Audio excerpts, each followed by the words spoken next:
Yo, what's going on, guys? We're back in Uluwatu this weekend, so this is just going to be the kind of weekly update video on things that I learned this week, interesting things that came up for me, and also some wins as well. So yeah, we'll see if this turns out. Might be a little loud, a couple things going on in the background, but yeah, week was pretty good overall. I think one thing that really came up for me was actually a conversation with my mom, and I was struggling a little bit on the work side. I think probably around like 3, 4 weeks ago, and the team that I'm on currently. So I'm in a contract role where we are brought the clients, and then we work with the clients directly one on one.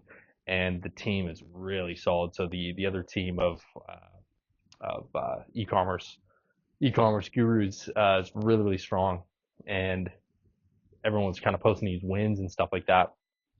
And I've only been working with this team I think for around 3 months, 2.5 months. So it is pretty early to have like major wins with clients. But I was just kind of getting in my head thinking that maybe I'm not as good as I think I am, and just kind of struggling. And a lot of that was just from comparison. And there's this famous quote: "Comparison is the thief of joy." And it's so true that any time in life when you're comparing yourself to someone else, nothing kind of good can come out of that. And I'll make another video because I've been off social media now for probably close to like 6 months, and that's been game changing. So I'll probably make another video on that. But back to the work thing, yeah, it was just kind of in my head, and kind of thoughts running through my head, like, am I not good at what I'm doing? Am I going to get let go? Am I not as good as the other people? And all this stuff around, just not being good enough. And I think any type of, high performer, we're our own worst critic, where it's a double-edged sword, because the harder you are on yourself, typically the better you do. But even when you're doing well, it can constantly feel like it's still not enough. And back to videos I made about this as well, I'm kind of going through the same learnings where there's so much as constant reminder that I think needs to happen with these lessons in life. And funny enough, was talking about this with my mom. Really grateful. Me and her have a really amazing relationship, and we're really good at kind of holding each other accountable, and especially on the language side. So she was kind of hearing what I was saying, and stuff like that. And I kind of knew the language was wrong. If I'm telling myself, oh, maybe I'm not good enough, if I'm asking myself that question, maybe I'm not good at my job, maybe I'm not as good as I think I am, and or thinking that I'm less good than the other team members, maybe that I was going to get let go, or something along those lines. Naturally, with those type of language, your body and your mind is going to try and answer whatever you're asking. So by asking these kind of weak questions from a negative lens, then I'm going to try and I'm asking my mind to go look for reasons, look for things that are going to confirm that potential belief of this question I'm asking myself. And I was kind of on the cusp of this shift. Now every time that I have a challenge in life, I learned this from my performance coach, but she has a really good way of flipping things. And before, if I would call it a breakdown, or I was going through a really stressful time, this performance coach would say, no, you're on the cusp of breakthrough. And when you feel those feelings, you're on the cusp of a breakthrough. Tell yourself you're on the cusp of breakthrough. So I knew this was one of those moments where before, when I'm all feeling all that stress, and kind of, starting to spiral a little bit, it's now I tell myself, okay, this is a breakthrough opportunity. So I was having this conversation with my mom, and she said, okay, Zach, here's what you're saying. Here's what your language sounds like. Try this, where you know, tell yourself you're the highest paid person on the team. So one of the pieces of my pay structure is commission. So the more results I drive for e-com brands, the more cash the business earns, the more cash I earn. And she said, okay, tell yourself that you are the highest paid person on the team. You're the top performer of the team. You're the number one person on the team. And that really kind of struck me, because, that is one of the things that I think in the past, a couple of years ago, I was having the same conversation with her, and I was telling her to do that in her job, in her role. And now, she's reflecting that back at me. And it was so funny, because that's something that, maybe I had felt like I knew the language was negative, and I knew I needed to start asking different questions. But sometimes, as the person in like living our experience, it's tough to have those same shifts when it's just you versus you. And hearing her say it as someone I respect, it just like hit. And immediately I was like, yep, that's it. And literally from that day onward, it's been now 2 or 3 weeks. Like all of a sudden now I feel like I'm crushing it. I'm stacking wins. I've had massive wins for clients even lately. Like this one client made them an extra 22,000 gross profit just in the last 13 days. I think gross profit for them went from like 40,000 every 2 weeks to like 62,000 every 2 weeks and still going up. So crazy, literally put an extra $22,000 in someone's pocket in the last 13, 14 days. And that's just one of the wins. And a huge shift that I have from that is telling myself I'm the number one person on the team. I'm the highest paid person on the team and I crush it. Like every client I work with, I'm like the number one person and I'm just so good at what I do. And as soon as I started using that language and that frame and kind of tricking myself into that identity, for lack of a better term, all of a sudden you become that. So, when when I was sitting on a client call and an issue would come up, I'm now, coming to that issue and showing up as the person, the number one person, the person that knows how to solve those problems, the person that's a problem they deal with all the time and they know how to solve it and they know how to leverage that situation to get even better results. And as soon as I started shifting my language and I became that person that is the number one person at what they do, I was able to break into that identity and start showing up in these daily interactions, these daily calls, these daily, decisions that need to be made as that person. And just by shifting my language and just by, again, becoming that identity, shifting that language around that identity, all of a sudden my confidence shot up. I started making better decisions. My stress level went down. My joy and happiness went up. And all of a sudden, client results started crushing. And it's just such a reminder of, again, the language we use is just so powerful. And I made another video about this while I'm out here in Uluwatu around language.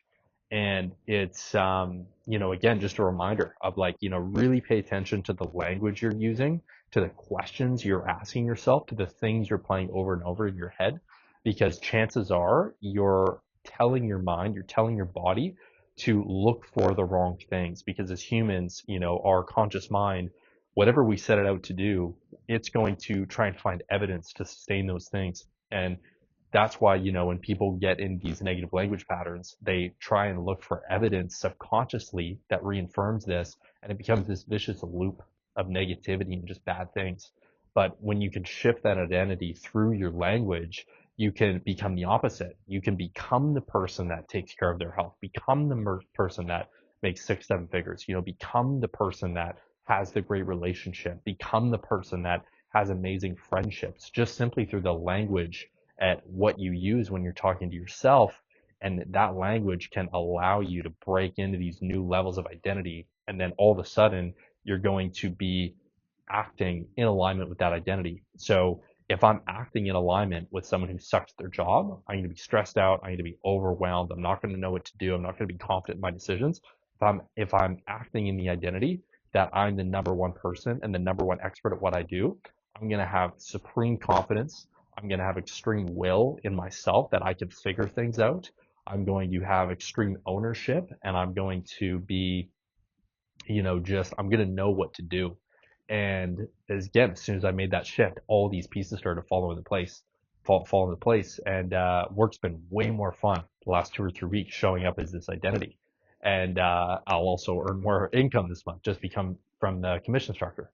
So that was huge. So I really wanted to share that because, I think the language we use is just so powerful. And sometimes we just need that reminder. So, for me, a few weeks ago, it was my mom. Hopefully for me talking to you right now, it's, this is your call out to like, how are you talking to yourself and how is that showing up in your life? So that was a big one.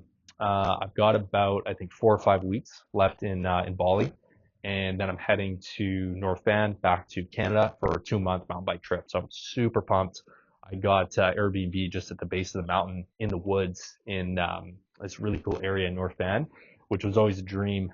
Just, being able to step outside of my place into the woods is kind of what I've, wanted to always test out, kind of see how that went. So before I was living in that penthouse in Vancouver and I had to take an elevator every time to get my truck and get my bike in the truck and get over the North Van. It took 20, 30 minutes.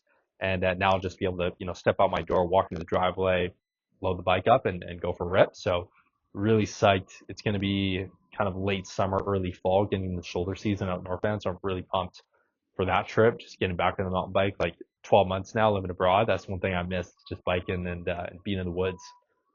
Super cool. So pumped. I think we're gonna have a lot of good videos out there. I'm just literally gonna soak in nature for 2 full months, and then so far I'm lining up a trip. I think I'm gonna go live in Arizona for 2 or 3 months after the North Van trip, and then potentially, yeah, it's either Arizona, Cape Town, or Dubai in the winter, and then potentially either coming back to Bali in Jan Feb, or maybe going somewhere in Europe and then coming back to Bali around Feb March.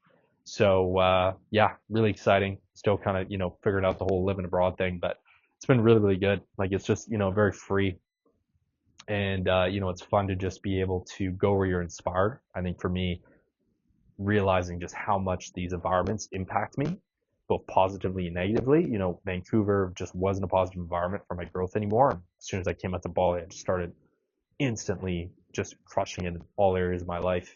And yeah, and then now that I've been in Bali for probably almost quite a while, I know that going to a new location and a new place is just going to get me to that next level now. And I think Arizona, I've always wanted to go live in the desert in Arizona, so I think that'd be super dope. Gonna yeah, try that out. And yeah, and it's sick spot out here. This is probably one of my favorite Airbnbs. Just customer experience, like the service and the people. The owner of this Airbnb is just the coolest person. I think her and her husband built this place to live in, but they realized how sick it was and they wanted to share it with people, so they started Airbnb-ing it. And the details in this place are just insane. It's got like a custom beds. It's got custom couches. Everything's just so well curated. These details are just amazing, and the views unreal. This is my second time staying in this Bingin Hills area. I filmed some videos at another Airbnb in Bingin Hills maybe 2 weeks ago. Really liked it. So yeah, just enjoying it here. There's a gym also in the place in the basement, so I'm going to go work out after this. But yeah, just want to get this video out quick.